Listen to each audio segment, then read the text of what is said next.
So of course we know that when we have hotter and drier weather, we're going to get more fire. So that's not rocket science.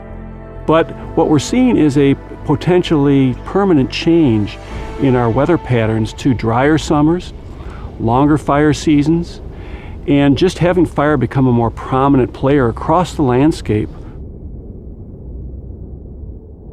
When I sit down at my desk and I actually look at the data, it kind of hits me in the face. There are some things changing very quickly.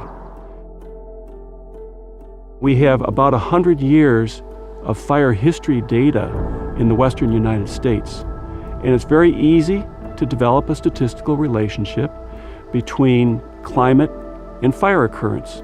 When we project those relationships into the future, by about mid-century, we end up getting 2 to 3 times more fire per year in eastern Washington and in other areas around the Intermountain West where dry forests exist. That's a tremendous change ecologically, and it's going to be a tremendous change also in terms of the impacts on human communities. So we're going to have a long adjustment as we go through this period of increased fire. And the main thing that we need to be aware of is a lot of our forests have not experienced fire for many decades. That means we have a lot of fuel buildup, and that means when fires do occur, they're going to be intense, they're going to be crown fires, and they'll probably cover a lot of area because it's very difficult to suppress those kinds of fire.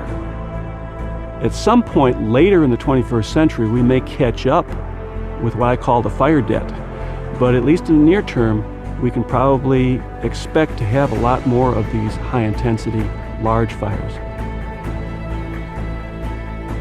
We need a shift in attitude from the concept of resisting fire to living with fire, because it is part of our environment.